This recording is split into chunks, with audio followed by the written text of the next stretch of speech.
Monsieur le ministre de la Justice du Royaume du Maroc, Monsieur le ministre de l'Intérieur de la Justice du Royaume du Maroc, Monsieur le ministre des Affaires étrangères du Royaume du Maroc et Monsieur l'ambassadeur de la représentation du Royaume du Maroc en France.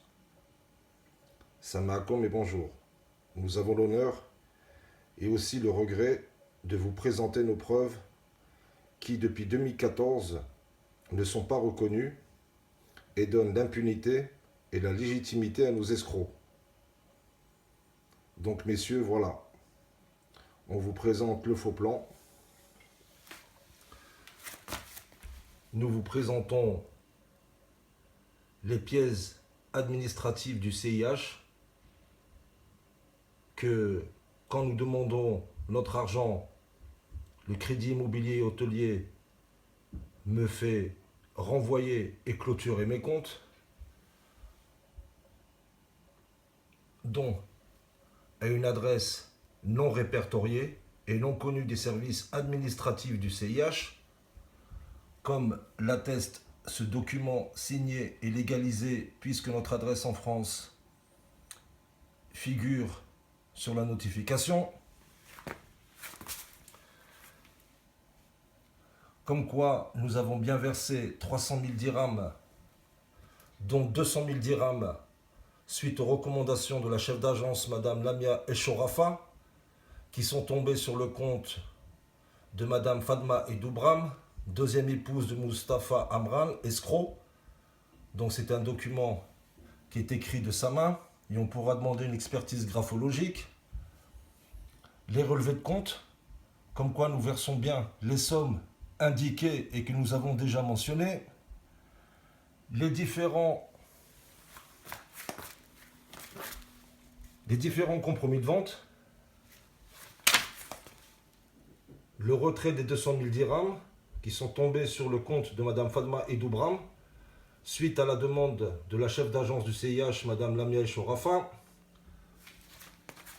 Le deuxième compromis de vente, où nous versons les sommes indiquées et pas comme voudrait nous le faire croire Monsieur le premier secrétaire de la représentation du Royaume du Maroc en France, Monsieur Bendourou.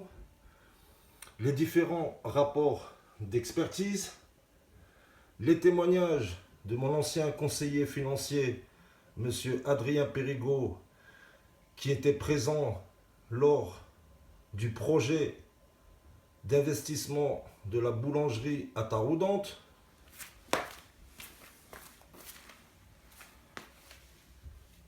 les procès-verbaux de la police judiciaire d'Agadir, que nous remercions pour leur remarquable travail et leur professionnalisme,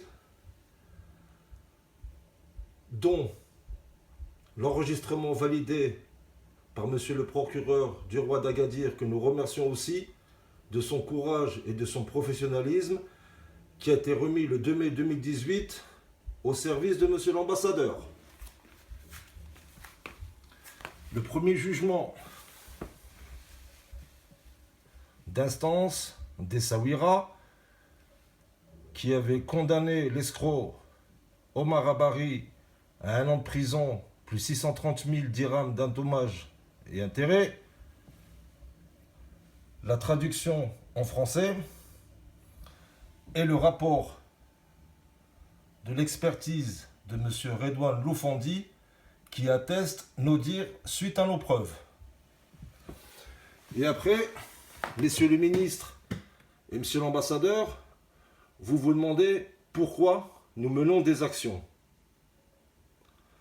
Donc voilà, on dirait que plus on a de preuves, et moins on a de preuves. Et voilà,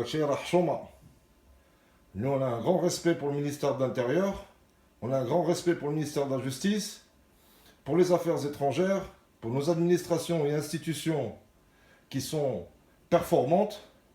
Walakin, on ne peut pas accepter qu'avec des preuves, on n'ait pas nos droits. Donc à cette heure, à ce jour, le 20 janvier 2019, nos escrocs vivent toujours sans être inquiétés, dans une totale impunité et légitimité, pendant que nous galérons, pendant que nos vies sont détruites.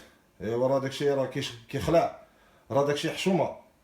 Walikin, on va toujours continuer à se battre pour nos droits, pour nos preuves et pour notre engagement avec notre pays, Sa Majesté le Roi. Donc voilà.